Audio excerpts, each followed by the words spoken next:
నడిపించినందుకు స్తోత్రం. నీ కృప మాపై తక్కువ కాకుండా నీ కృపలో దాచినందుకు స్తోత్రం.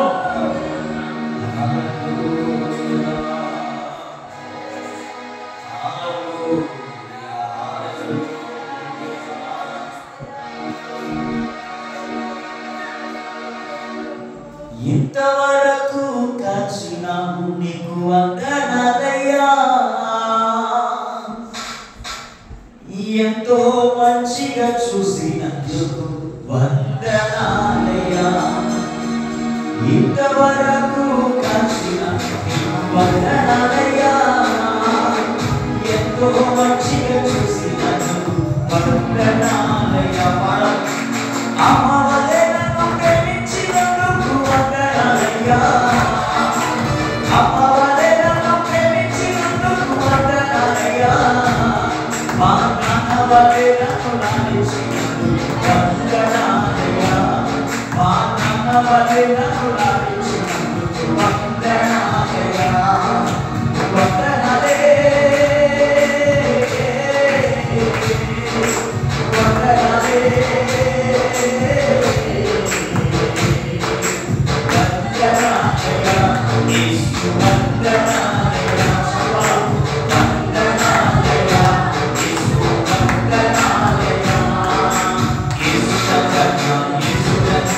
వందనాలయ్యా.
వందనాలయ్యా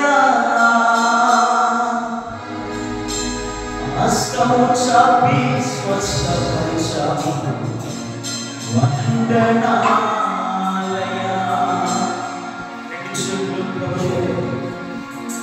ఆదివానలో నెమ్మదినిచ్చావు వందనాలయ్యా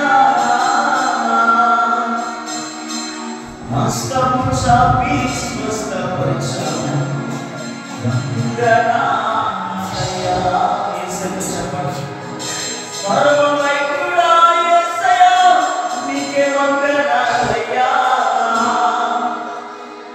పరమవైకుడా యేసయ్యా నీకే వందనాలయ్యా మా పరమ తండ్రి నా యేసయ్యా వందనాలయ్యా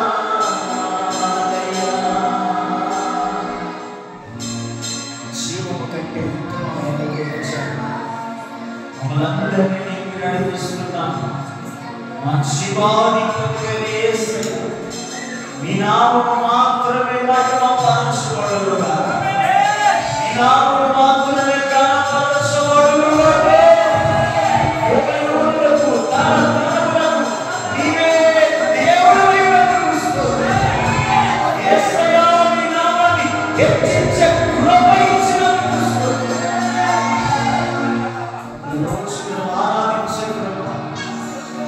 గణపరిచే కృప నీ నామాన్ని స్తుతించే కృప మీరు మాకు ఇచ్చినందుకు స్తోత్రమయ్యా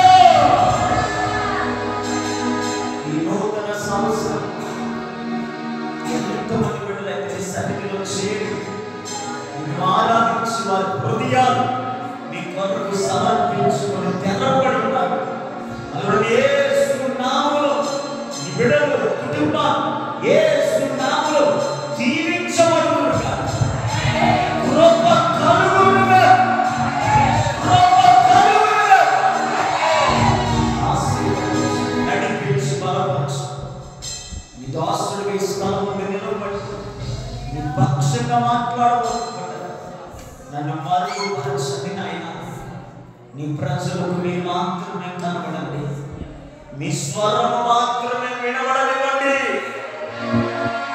మీరే మాట్లాడి నడిపించి బలపరచు దాసులు క్రిస్టఫర్ గారి కుటుంబాన్ని అంతటి నుంచి సంఘ బిడ్డలు ఈ మందిరాలు అంతటిని మీరు ఆశీర్వదించు మీరే మాతో మాట్లాడు యేసయ్య నామములో ప్రార్థిస్తూ ఈ స్తుతి ఆరాధన తండ్రైన దేవుని కుమారుడు యేసుక్రీస్తు నామములో సమర్పించి వేడుకుంటున్నాము తండ్రి చెప్పండి ఆమేన్ కొంచెం బిగ్గరగా చెప్పండి ఆమేన్ దయచేసి కూర్చున్నాం ఎవరి స్థలం వారి నిశ్శబ్దంగా క్రమంగా కూర్చోండి నాకంటే పోడియం ఎక్కువ హైట్ ఉన్నట్టు దేవునికి స్తోత్రం కలుగునుగా హల్లెలూయా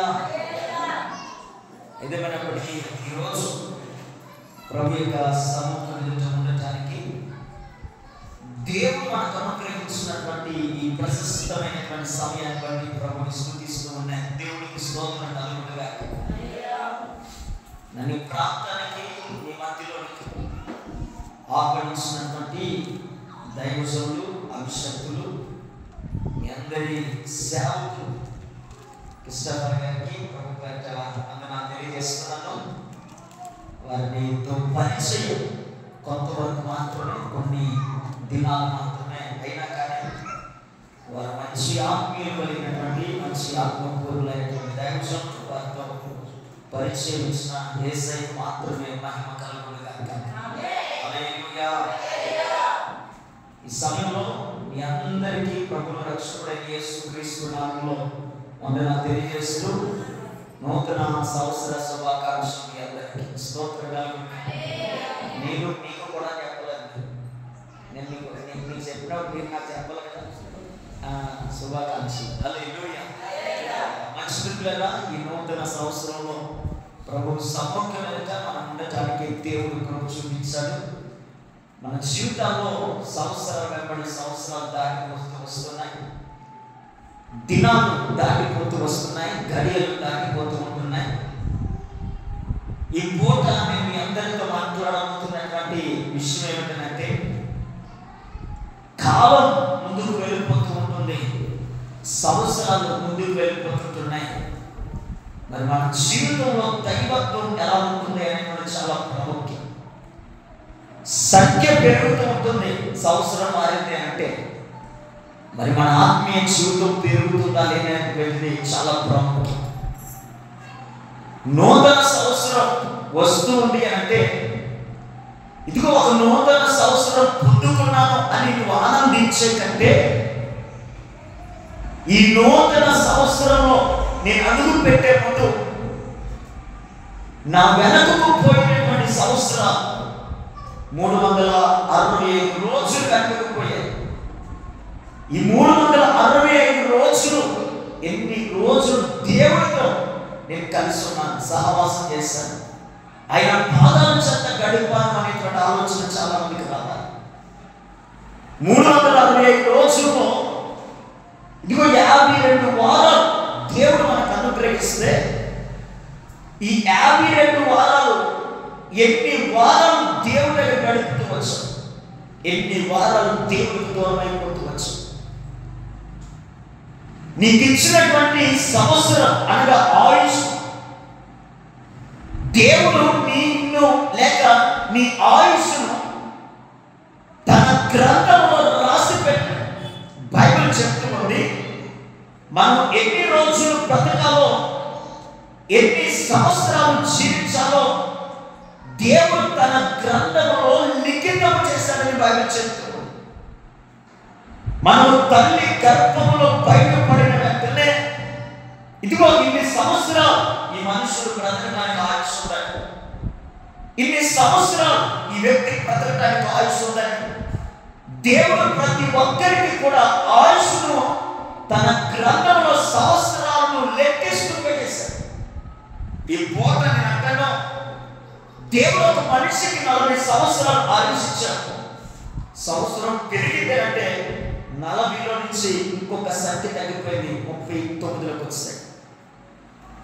సంవత్సరాలు పెరుగుతున్నాయి, ఆయుష్ తగ్గిపోతుంది.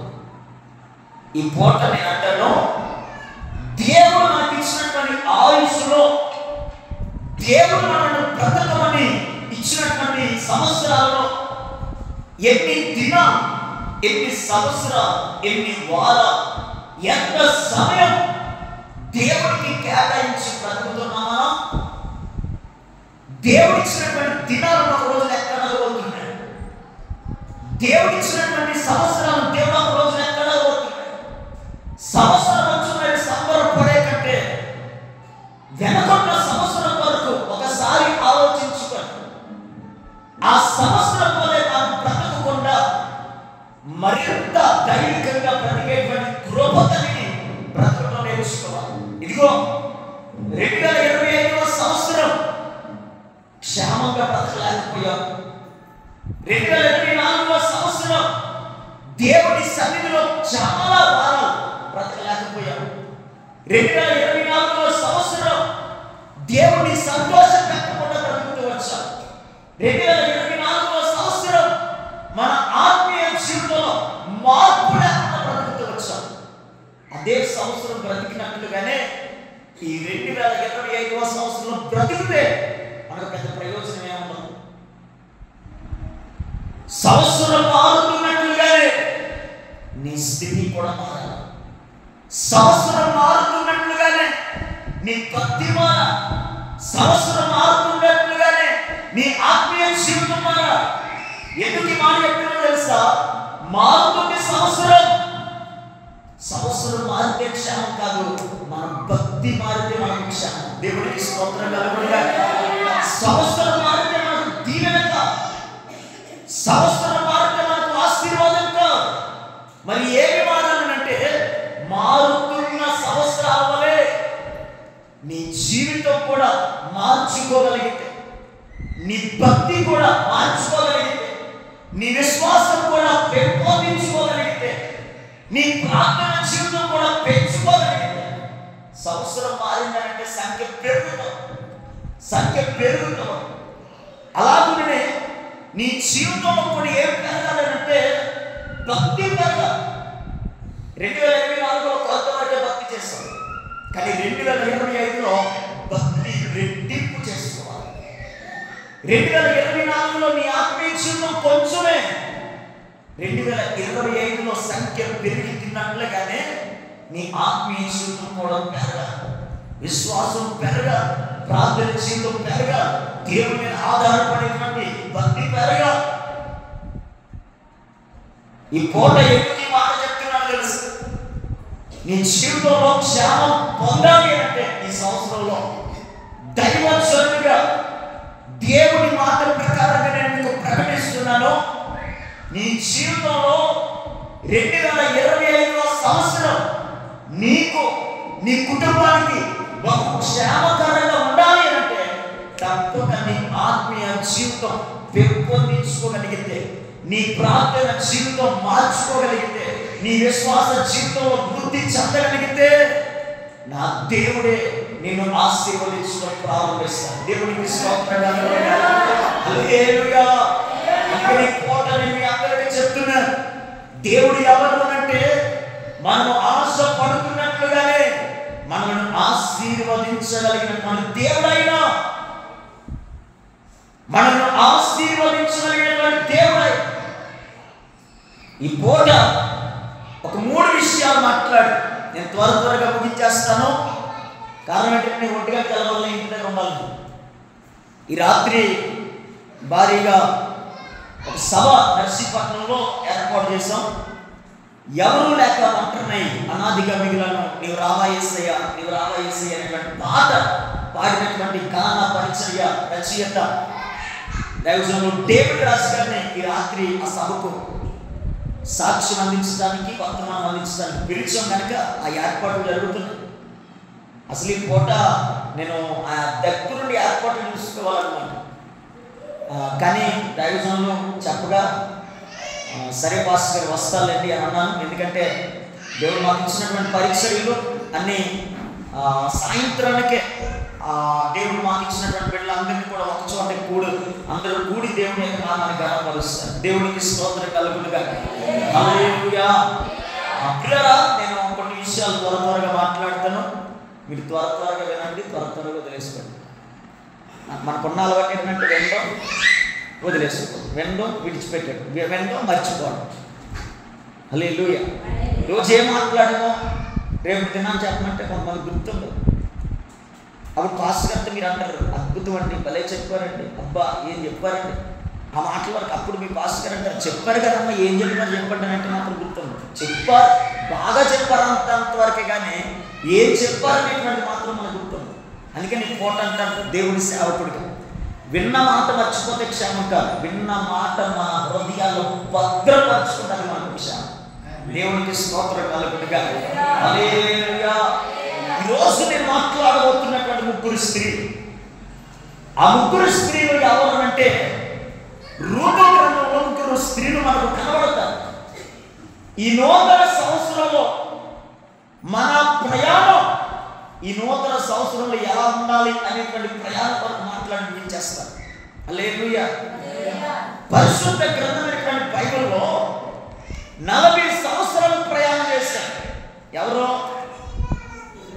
ఇశ్రాయేలు. వారి ప్రయాణం వారికి క్షేమం లేదు, వారి ప్రయాణం వారికి ఆశీర్వాదకరంగా లేదు.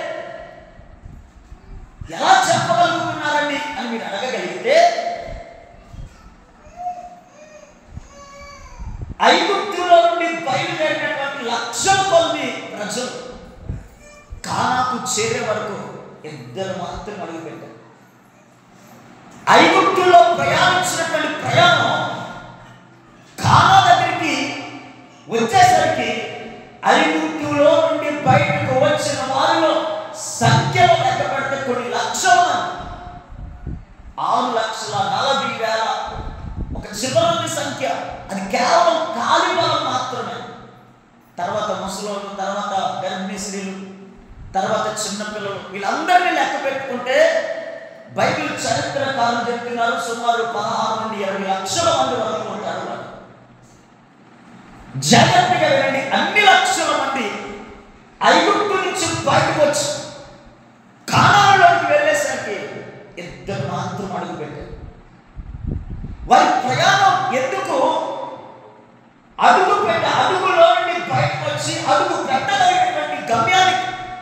చేర్చలేకపోయింది అంటే వారి ప్రయాణంలో ఎన్నో ఒడిదుడుకులు ఏర్పడుతూ వచ్చాయి. ఒడిదుడుకులు అంటే వ్యతిరేకమైనటువంటి స్వభావం ఇశ్రాయేలులో ఏర్పడుతూ వచ్చింది. తిరుగుబాటు యొక్క స్వభావం ఇశ్రాయేలులో ఏర్పడుతూ వచ్చింది. అవిశ్వాసం కలిగినటువంటి స్వభావం ఇశ్రాయేలులో ఏర్పడుతూ వచ్చింది. సనుగుకొని గొనుగుకునేటువంటి స్వభావం ఇశ్రాయేలులో ఏర్పడుతూ వచ్చింది. ఇదొక్క మట్టుకైతే ఇదిగో దేవుని కాని దేవుని ఆరాధన చేసుకోవడం, అది ఒకటి చాలా ప్రమాదానికి దారితీస్తుంది. అందుకే ఈ మధ్యలో ప్రయాణం అంతటిలో కూడా ఏమైపోయారంటే మధ్యలోనే రాలిపోతూ వచ్చారు. ఈ పూట మనం ఏ ప్రయాణం ఉండగలుగుతామో ఆ ప్రయాణం మన గమ్యాన్ని చేర్చగలుగుతాం. హల్లెలూయా. నీవు నడిచేటటువంటి నడక, నీవు నిలిచేటటువంటి ఆ విశ్వాసంలో నువ్వు ఏ రీతిగా అయితే ప్రయాణిస్తావో ఆ ప్రయాణమే నేను గమ్యస్థానానికి చేరుస్తాను. ఇశ్రాయేలు యొక్క ప్రయాణంలో మధ్యలో అందరూ రాలిపోవటానికి గల కారణం వారి అవిశ్వాసం అని బైబిల్ చెప్తారు. మధ్యలో అందరూ రాలిపోవటానికి గల కారణం వారి అవిధేయత అని బైబిల్ చెప్తారు. వారందరూ మధ్యలో రాలిపోవటానికి గల కారణం వారు తిరుగుబాటుతనం, పొగరబోతుతనం అని కూడా చెప్పుకోవచ్చు. మాట అంటే లెక్కలేనటువంటి మనస్తత్వాలు ఉండిపోయారు. వాళ్ళు చిన్నది ఏదైనా అవసరమైతే దేవుని అడగటం మానేసేవారు, దైవోజ్వల దగ్గరికి వెళ్ళి తిరగబడేవారు. ఈరోజు చాలామంది జీవితాలలో నేను ఒకటే చెప్పగలుగుతున్నది ఏంటో తెలుసా? ఈ 2025వ సంవత్సరం మాట విని నడవగలిగినటువంటి వ్యక్తిగా మారగలిగితే ఆయన మాటే మనకు క్షేమాన్ని కలుగు చేస్తాడు. మాట వినుట శ్రేష్టము అని బైబిల్ చెబుతుంది. ఆయన మాట వింటే మనకి ఎన్ని ఆశీర్వాదాలు కలుగుతాయో గమనించిన. ఆయన మాట వింటే ఎన్ని ఆశీర్వాదాలు కలుగుతాయో దేవుడి లేఖనాలు మనకు తెలియజేస్తూ ఉంటాయి. దేవుడికి స్తోత్రం కలుగునుగా. రండి రూతు గ్రంథంలోనికి. రూతు గ్రంథంలో మా అందరికీ పిల్లరా జాగ్రత్తగా రూతు గ్రంథంలో మనం ఆలోచన చేస్తే చూడండి, మొదటి వచనం. రూతు గ్రంథంలో మొదటి అధ్యాయం మొదటి వచనం. న్యాయాధిపతులు ఏలిన దినముల దేశంలో కరువు కలగగా యూదా బెత్లెహేము నుండి ఒక మనుషుడు తన భార్యను తన ఇద్దరు కుమారులను వెంటబెట్టుకొని మోయాబు దేశమునకు కాపురమునకు వెళ్ళారు. వినండి, ఇంకా చాలు, ఇంకా మీకు రిఫరెన్స్ అవసరం లేదు. మీకు అర్థమైన రీతిలో త్వరగా చెప్తాను, జాగ్రత్తగా వినాలి. ఈరోజు మన అంశం ఏంటంటే రూతు గ్రంథంలో ముగ్గురు స్త్రీలు, ఆ ముగ్గురు స్త్రీల యొక్క ప్రయాణం. రూతు గ్రంథంలో ముగ్గురు స్త్రీలు, ఆ ముగ్గురు స్త్రీల యొక్క వారి యాత్రలు ఏమని ఉన్నవి?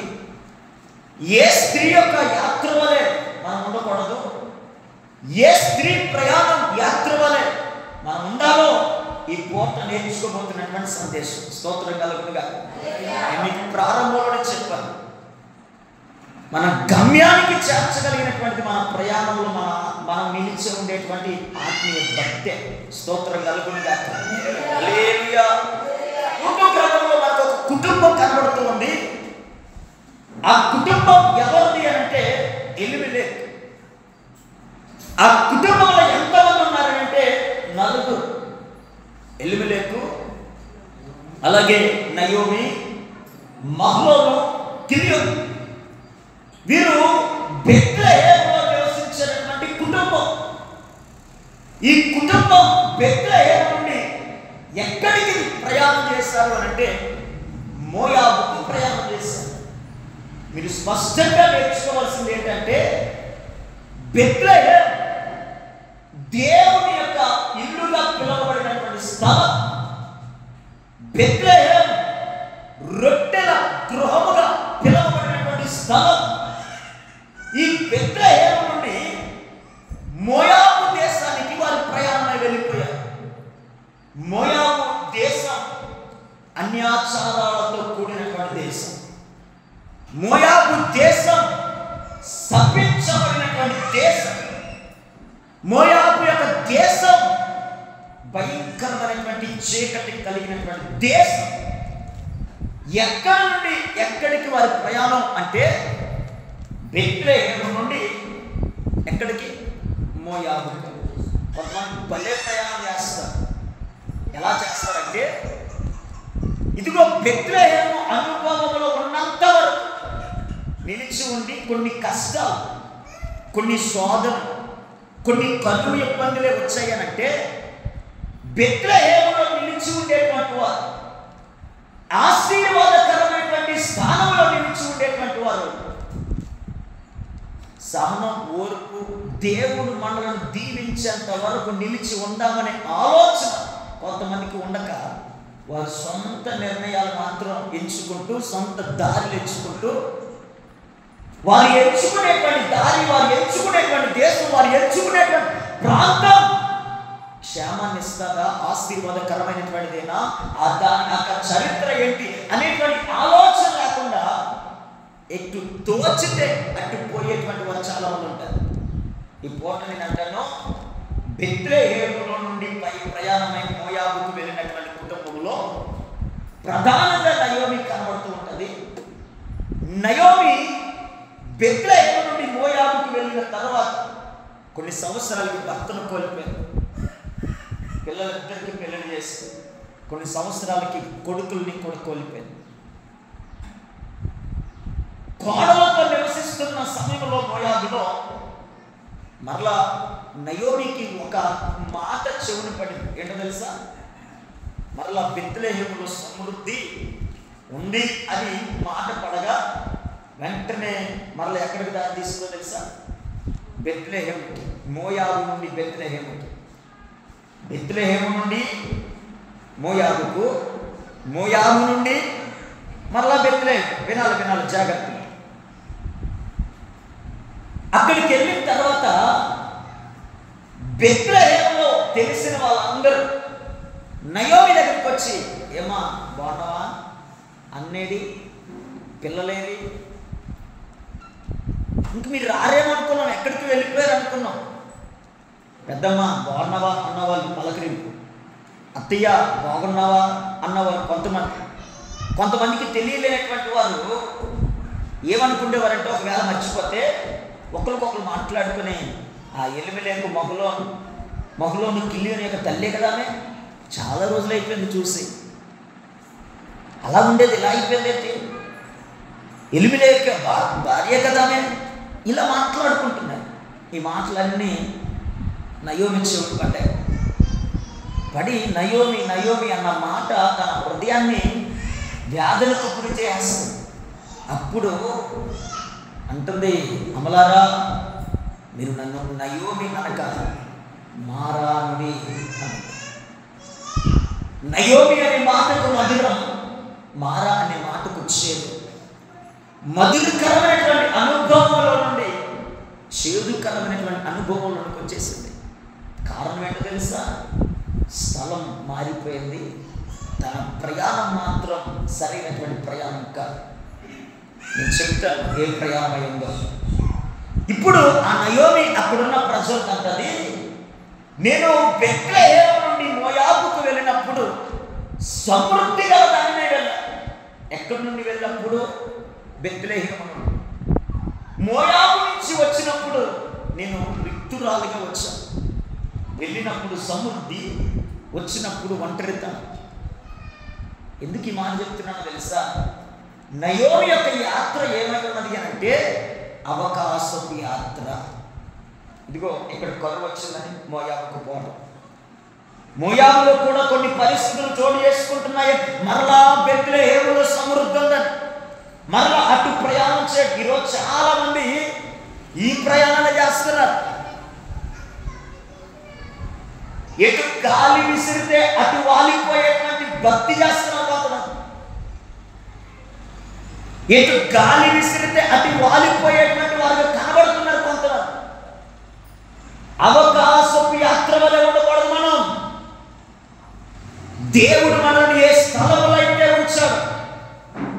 దేవుడు మనల్ని ఏ ప్రాంతంలో అయితే ఉంచాడు, దేవుడు ఏ కుటుంబంలో అయితే ఉంచాడో అక్కడ నిలిచి ఉండగలిగితే నీవు ఉన్న చోటని నా దేవుడిని నిలిచడం ప్రారంభిస్తాడు.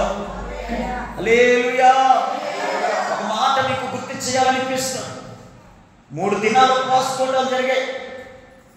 యేసు ప్రభు శిష్యుని పిలిచి అన్నాడు, వీరికి ఆహారం పెట్టండి అన్నాడు. శిష్యులు అన్నారు, ఎవరయ్యా వీళ్ళకి ఆహారం పెట్టేది? ఇప్పుడు అడిచాడు.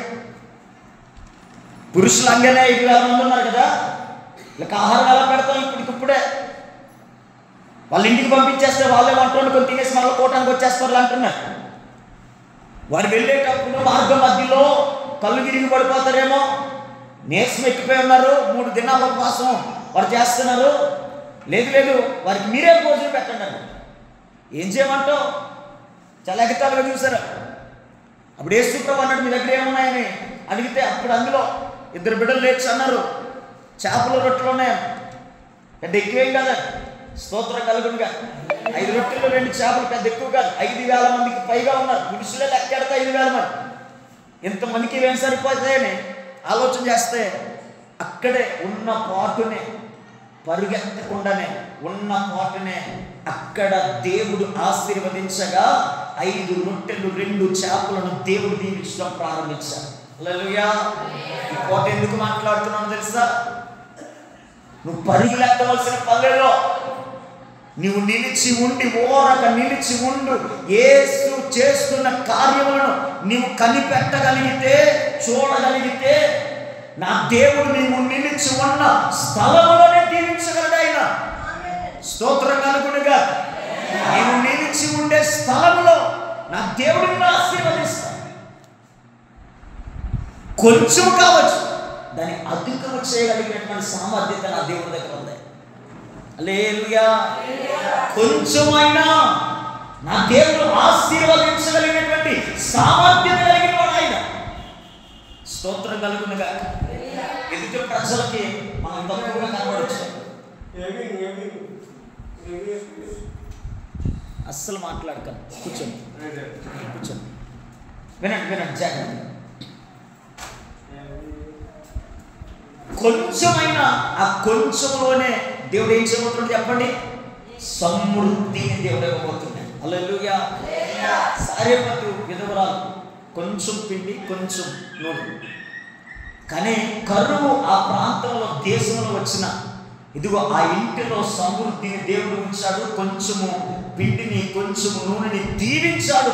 కారణం ఆమె మొదట దేవునికి ఇచ్చినటువంటి ప్రాధాన్యత. స్తోత్రం కలుగునుగా. నేను కూడా మీతో మాట్లాడబోతున్నాను. ఏంటో తెలుసా? నీకు శోధనలు వస్తున్నాయని, బాధలు వస్తున్నాయని, కరువు వస్తుంటుందని, ఇదిగో నిలిచి ఉంటే నాకు క్షేమం కలగట్లేదని నీ ఇష్టం వచ్చినట్టు ప్రయాణంలోకి వెళ్ళిపోతావు. ఎట్టి గాలి విసిరితే, ఎవరు ఏం చెప్తే దాన్ని గుడ్డిగా నమ్మేది.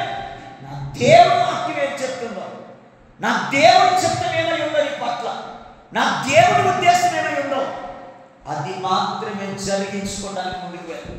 స్తోత్రం కలుగునుగా. ఎందుకు ఈ మాట చెప్తున్నాను తెలుసా? దేవుని చిత్తము కాని స్థలం దగ్గరికి పరిగెడితే సమృద్ధి అంత ఒంటరితనం అయిపోయే పరిస్థితులు కనబడతాయి. నయోమి జీవితంలో సమృద్ధి గలదై వెళ్ళి రిక్తురాలుగా రావటానికి గల కారణం దేవుని చిత్తము కాని ప్రయాణం. ఇంకొక మాట చెప్పనా? అవకాశపు యాత్ర, అవకాశపు ప్రయాణం అంటే బెత్లెహేములో కరువు వచ్చిందని మోయాబుకి వెళ్ళిపోయింది. మోయాబులో నుంచి మళ్ళీ బెత్లెహేములో బాగుందనుకోని మళ్ళీ వార్త తెలిస్తే మళ్ళీ బెత్లెహేము. నేను అంటాను, బెత్లెహేములో ఉన్నాము ఇంకా కొంచెం కరువు వచ్చిందని ఇంకొక దేశం కోసమే మాట్లాడి అక్కడికి కూడా పరిగెత్తుకొని పోయేదేమో. ఒక దానికి అలవాటు పడిపోయామంటే అదే పరుగులు వస్తాయి. మనం ఒక దానికి మనం అలవాటు పడిపోతే అది మనకు ఏదైనా అది మంచా చెడా, అది శాపమా ఆశీర్వాదమా, అది దీవెన ఏటనేటువంటి ఆలోచన చేయమా. ఈ పూట ఒకటే చెప్పగలుగుతున్నాను, అవకాశపు యాత్ర మనలో ఉండకూడదు. 2025వ సంవత్సరం నీకు ఎలా మార్చుకోవాలో తెలుసా? ఉన్న చోటనే దేవుడు నిన్ను నిలబెట్టిన చోటనే, దేవుడు నిన్ను ఉంచిన చోటనే నీవు దేవుని చిత్తము కొరకు నిలబడగలిగితే నా దేవుడు నిన్ను ఆశీర్వదించడం ప్రారంభిస్తాడు.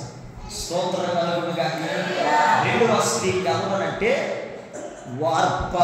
వార్ప ఎంతమందికి తెలుసు చెప్పండి? వార్ప ఎంతమందికి తెలుసు? అందరికీ తెలీదా వార్ప? ఓకే ఓకే, మనం చూడలేదు రండి, వార్పని చూడలేదు, కానీ వార్ప కోసం మనకు తెలుసుగా. వార్ప యొక్క యాత్ర ఏమైందనంటే అపరాధ యాత్రగా కనబడుతుంది. అంటే 4 రోజులు బతికే కొంతమందిలో ఉంటారు. వార్పని రూతును వెంట పెట్టుకొని మోయాబు నుండి బెత్లెహేముకు వస్తున్నప్పుడు రూతమ్మ అని వార్ప అని నయోమి గారు మాట్లాడుతూ వచ్చారు. అమ్మా, ఇంక మీరు ఇంటికి వెళ్ళిపోండి, పెళ్ళిళ్ళు చేసుకొని చక్కగా ఉండండి, ఇంక నా వెనకాల వస్తే మీకు ఏం ప్రయోజనం కలుగుతుందని మాట్లాడు. ఒకసారి ఎక్కెక్కి ఏడ్చింది, కానీ బొల్లెడుపులు ఎవరి వార్ప. మరలా కొంత దూరం వచ్చేసరికి ఇంకెప్పుడు చెప్తుంది అని ఆలోచనతోనే అడుగులేస్తాను. ఎప్పుడు మరలా వెనకకు పోమంటే ఇంకెప్పుడు వెళ్ళిపోదాం ఆలోచన చేస్తూనే. మరలా అవకాశం వచ్చింది, చెప్పింది, ఇంకొచ్చిందే అవకాశం. మరలా లేదత్తయ్య నీతోనే వస్తానంటే 3వ సారి అనకపోతే మరలా నాకు ప్రమాదం చుట్టుకుంటుందేమోనని ఇంక 2వ సారి అన్న వెంటనే వార్ప ఏం చేస్తానంటే, అత్తయ్య నిన్నైతే వదిలిండలేకపోతున్నాను, నువ్వు నాకు ఎంత ప్రాణమో, నువ్వు నాకు ఎంత ఇష్టమో తెలుసా, అయినా నిన్ను వదిలిండలేకపోతున్నాను, అయినా వెళ్ళకపోతే బాగోదు కదని, నీ వెనకాల వస్తే నువ్వు ఇబ్బంది పడిపోతావని ఏదో తన వ్యక్తిగా డైలాగులు వేసేసి అత్తుకొని ఏడ్చి ముద్దు పెట్టి వెనకకు వెళ్ళిపోయాడు. వార్పలు ఏం కనబడుతుందంటే వెనకకు మళ్ళీపోయేటువంటి జీవితం, వెనకకు మళ్ళీపోయేటువంటి జీవితం. ఏదైతే విడిచిపెట్టి వచ్చిందో అటువైపే మనస్సు తిరిగినటువంటి వ్యక్తి ఎవరు అంటే వార్ప. విడిచిపెట్టిన దాని వైపు మళ్ళా చూసి ఆచారాలకు నిలయమైనటువంటి మోయాబును విడిచిపెట్టి వస్తుంది కదా అనుకుంటే, విగ్రహారాధనకు నిలయమైనటువంటి మోయాబును విడిచిపెట్టి వస్తుంది కదా అనుకుంటే, శాపం పొందుకునేటువంటి దేశమైనటువంటి మోయాబును విడిచిపెట్టి వస్తుంది కదా అని అనుకుంటే, మరలా అటువైపే తన దారి ఎంచుకుంటాడు. 4 రోజులు భక్తి. నయోమి కొడుకును పెళ్లి చేసుకున్నంత వరకు, పెళ్లి చేసుకున్నాను కదా, నా భర్త ఏ దేవుణ్ణి అయితే అంగీకరిస్తున్నాడు, నా భర్త ఏ దారి గుండా వెళ్తున్నాడు అలాగే వెళ్ళాలి అనుకుని నడిచింది కొన్ని రోజులు. భర్త చనిపోయిన తర్వాత దేవుణ్ణి వదిలిపెట్టేసింది. భర్త చనిపోయిన తర్వాత అత్తను వదిలిపెట్టేస్తుంది. భర్త చనిపోయిన తర్వాత మరలా తను విడిచినటువంటి కట్టుబాట్లకు వెళ్ళిపోతుంది, తను విడిచినటువంటి ఆచారాలకు వెళ్ళిపోయినటువంటి స్త్రీగా వార్పను చూడగలుగుతున్నాం. ఉన్నారా ఈరోజు విడిచిన దాని వైపు తిరిగేటువంటి స్వభావం కలిగిన వారు? ఉన్నారా వదిలిపెట్టే దాని వైపు మరలా వెనకకు చూసేవారు? బైబిల్ గ్రంథంలో అలాంటి స్త్రీ, ఇంకొక స్త్రీ కనబడుతుంది, లోతు యొక్క భార్య. దేవుడు వెనకకు చూడక ముందుకు పరిగెత్తమని దేవుడు చెప్తే వెనకకు తిరిగి నిలిచి ఉప్పు స్తంభం అయిపోయినటువంటి స్త్రీ లోతు యొక్క భార్య. వెనకకు తిరిగితే క్షామం రాదు మనకి, ముందుకు కొనసాగితే క్షామం. ఇదిగో పైన చెప్తూ ఉంది, వెనకున్న వాటిని మరచి ముందున్న వాటి కొరకు వీగిరపడండి అన్నాడు. ఇంకా మరలా వెనకకు చూడవలసిన పల్లెల్లో వెనకకు వెళ్ళిపోయేటువంటి 2024వ సంవత్సరం నువ్వు చూడవలసిన పల్లెలు. ఇంకా 2024వ సంవత్సరంలో నీవు ఏ రీతిగా బ్రతికావో, ఇదిగో పాపమే చేసి బ్రతుకో, అవిధేయత చేసి బ్రతుకో, ఇంకా దాన్ని మరలా మనసులో పెట్టుకొని బాధపడు. ముందెలా బ్రతకాలి, ముందెలా కొనసాగాలి, ముందెలా దేవుడిని సంతోష పెట్టాలని నీ ముందు దేవుడు పెట్టిన నూతన సంవత్సరం కొరకు ముందుకు కొనసాగు. దేవుడికి స్తోత్రం కలుగునుగా.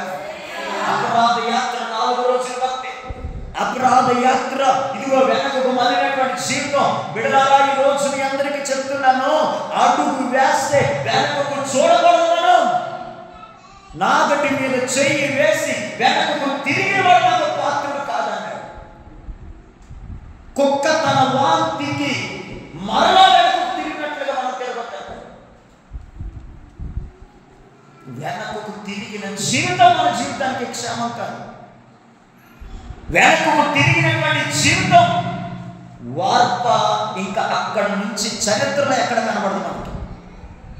కానీ విడిచిపెట్టిన దాని వెనకకు చూడక ముందుకు ప్రయాణించింది ఒక తల్లి. ఆమె పేరు రూతు. స్తోత్రం కలుగునుగా.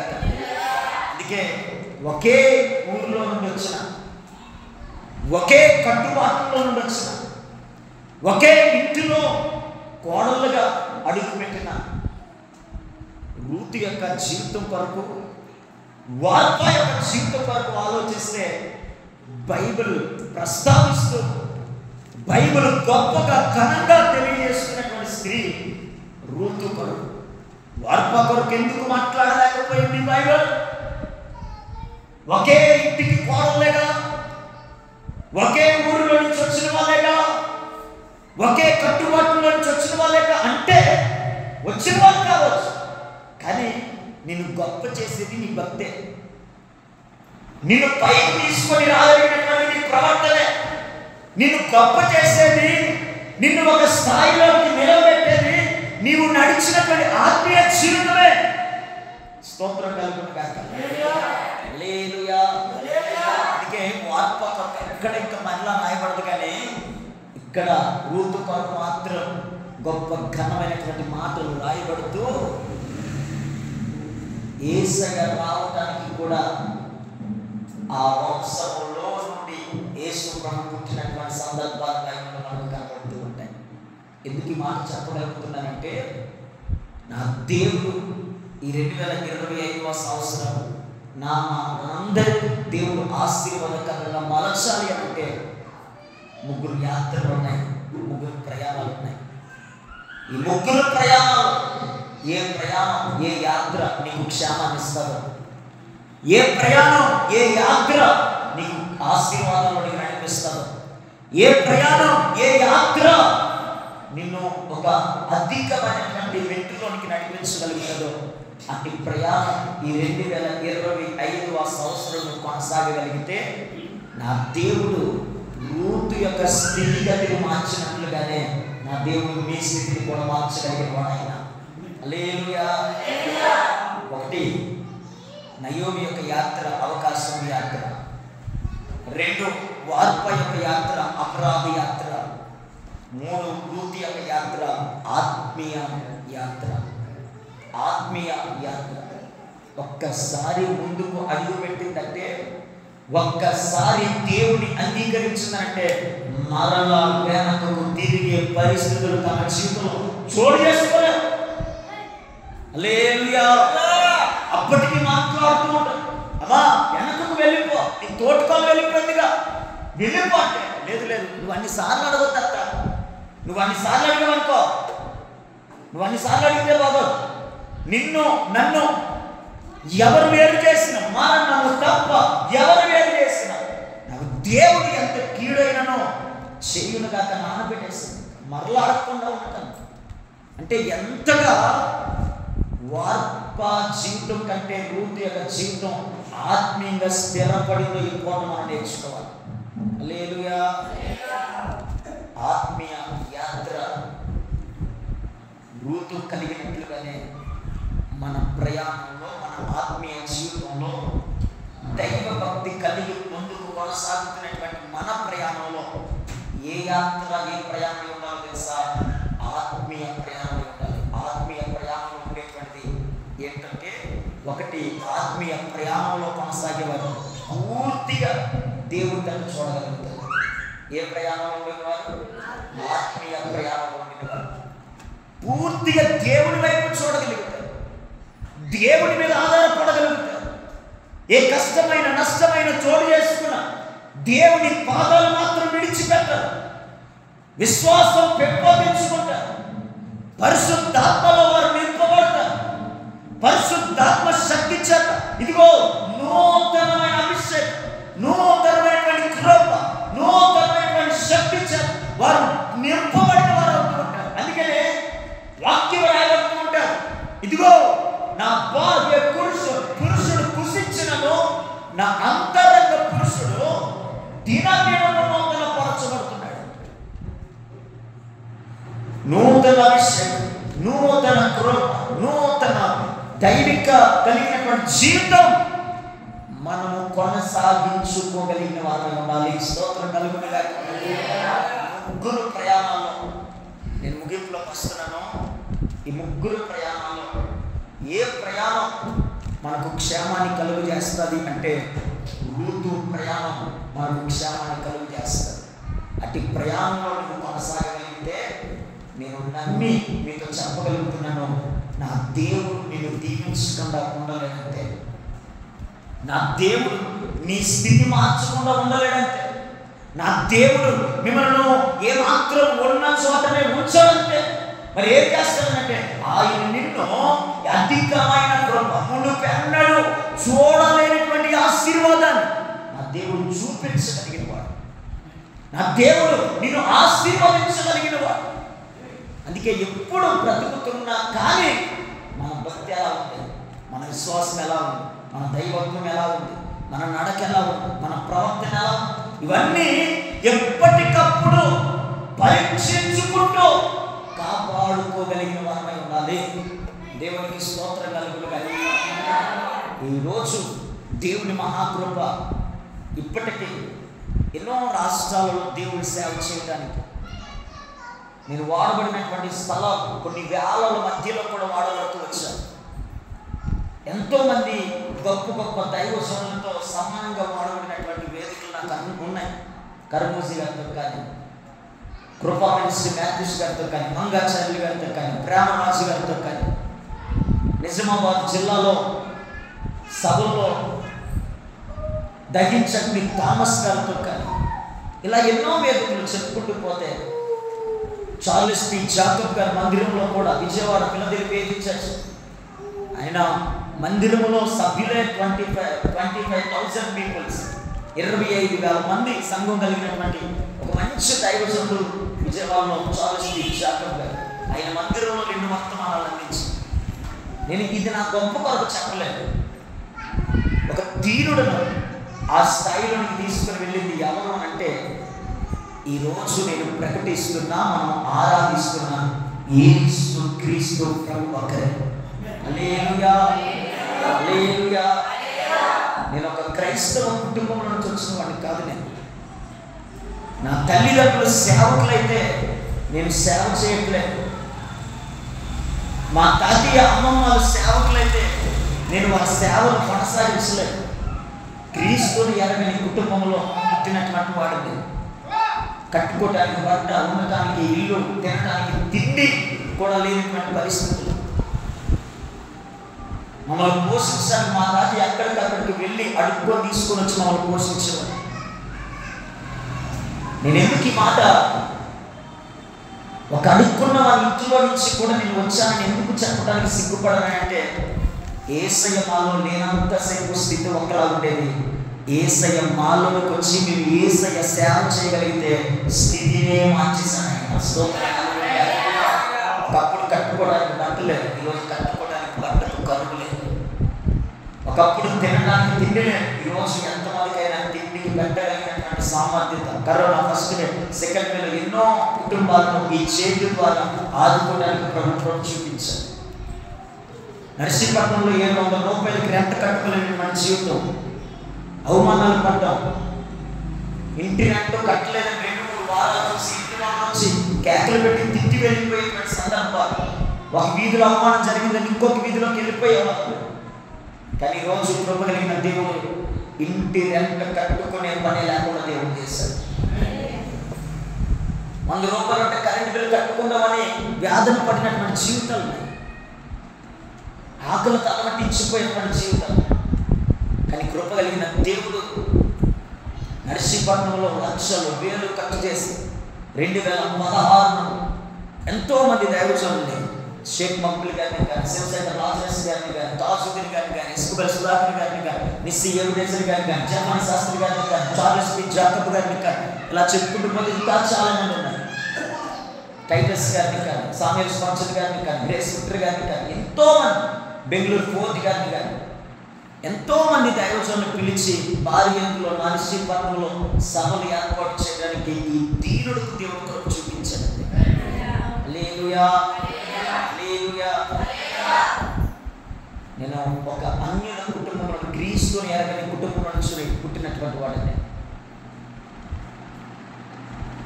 నేను పుట్టక మునిపే పిల్లగా నాకంటే పెద్దవారు అన్నీలు పుట్టినట్టుగా చనిపోయారు.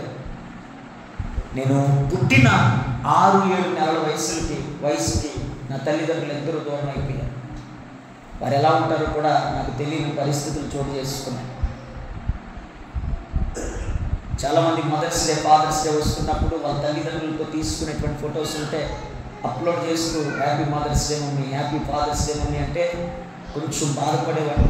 నాకు నా తల్లిదండ్రులతో తీసుకునేటువంటి ఒక తీపి జ్ఞాపకమైన ఉన్నా బాగుంది కదా అనుకుని బాధపడేటువంటి సందర్భాలు నా జీవితంలో ఏర్పాటు చేసుకున్నాను.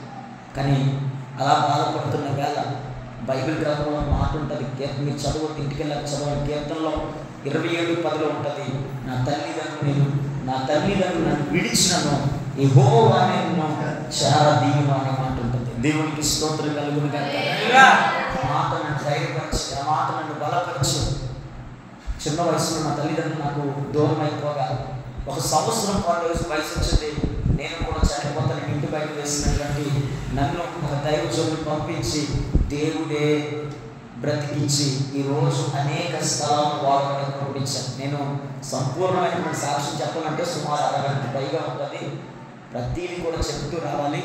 కానీ నేను ముగింపులో ఈ పూట నేను సాక్ష్యం కాదు, మీకు ఒక నా కొరకు నేను మీకు తెలియజేయడం కొరకు ఒక పరిచయ మాటలు నేను మీకు తెలియజేస్తున్నాను. దేవుడికి స్తోత్రం కలుగును గాక. అలాంటి స్థితిలో ఉండిన వాడు, ఒక పల్లెటూరు గ్రామంలో పుట్టినటువంటి వాడు ఈరోజు పట్టణంలో నర్సీపట్నమే కాదు చుట్టుపక్కల ప్రాంతాలలో నోవాహు పాస్టర్ గారు అంటే తెలియని సేవలు రావాలి. స్తోత్రం కలుగును గాక.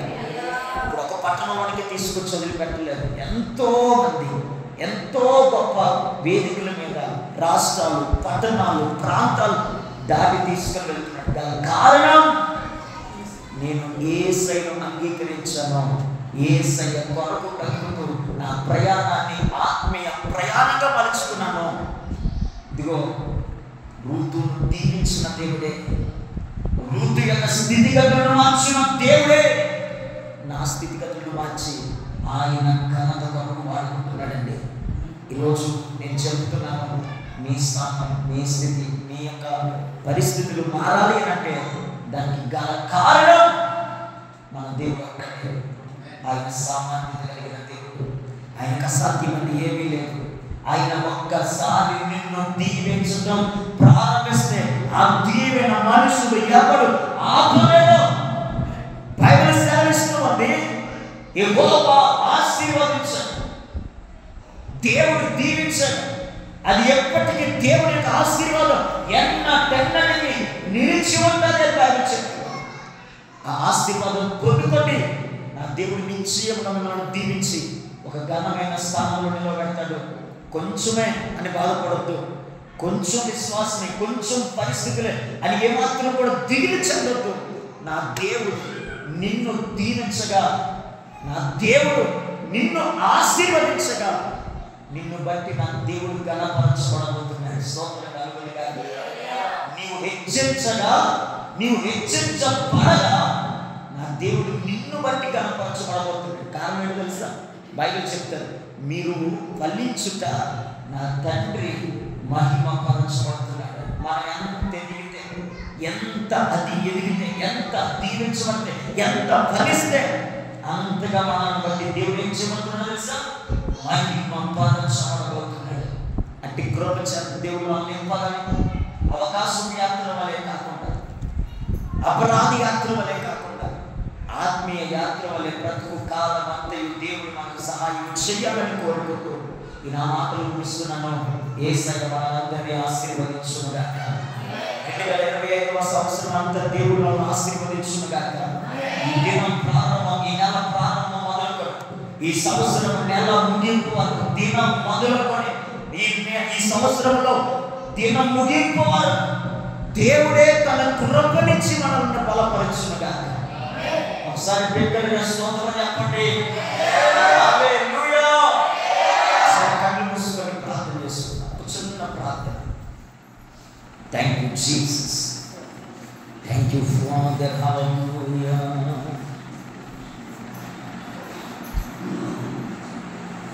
ఎవరు లేరని ఎందుకు ఏడుస్తున్నావు? యేసయ్యే నీ తోడున్నాడని ఎందుకు మరచిపోయావు? నా రాతింతేనని బ్రతుకింతేనని ఎందుకు వేదనచున్నావు? యేసయ్యే నీ తోడున్నాడని ఎందుకు మరచిపోయావు? నీవు మరచినా నిన్ను మరువను, నీవు విడచినా నిన్ను విడువను. నీ తోడుగా నీ నీడగా నీ తోడే ఉండును. కన్నీరు తుడచును, నీ తోడే ఉండును. కన్నీరు తుడచును. ఈరోజు మీ పిల్లలకు మా అందరితో మాట్లాడినందుకు స్తోత్రం. ఈ నూతన సంవత్సరం 2025వ సంవత్సరం మా భక్తి, మా ప్రయాణం, మా యాత్ర ఆత్మీయంగా ఉండాలని మీరు మాతో మాట్లాడినందుకు స్తోత్రం. విశ్వాసం మీద, ప్రార్థన మీద, ఆత్మీయత మీద మేము కట్టబడాలి. మీరు మమ్మల్ని దర్శించినందుకు స్తోత్రం. వచ్చిన బిడ్డలందరినీ దీవించండి. ఈ పరిచయం నానాటికి విస్తరించండి. యేసయ్యా, ఈ మందిరం ఇంకను పట్టజాలని ప్రజల చేత ఈ 2025వ సంవత్సరంలో మీరు నింపబోతున్నందుకు స్తోత్రం. ఈ స్థలంలో నీ ఘనమైన కార్యాలు చేయబోతున్నందుకు స్తోత్రమయ్యా. దీవించి ఆశీర్వదించు, మేలుతో నింపండి.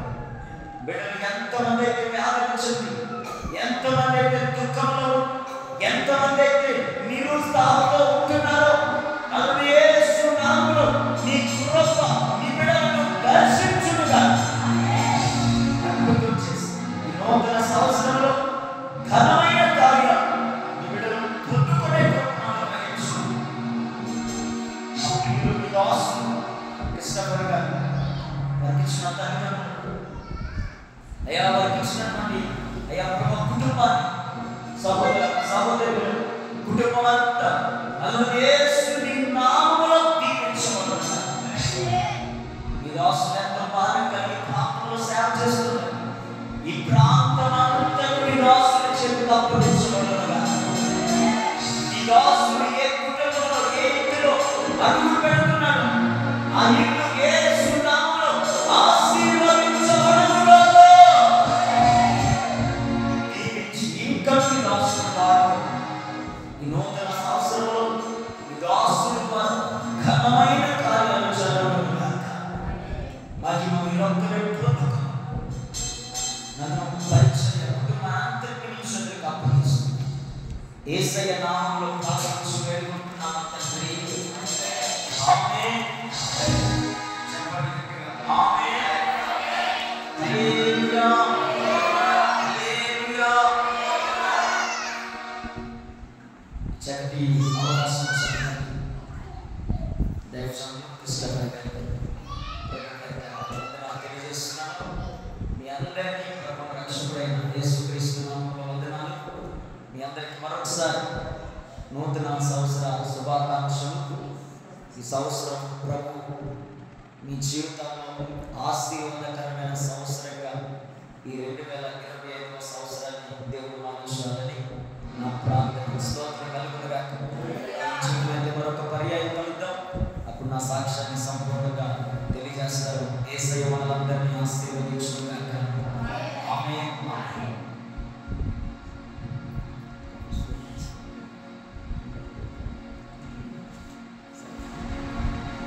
లేచి నిలబడదాం. ఒకసారి పాట పాడతారు. మనందరూ లేచి నిలబడదాం.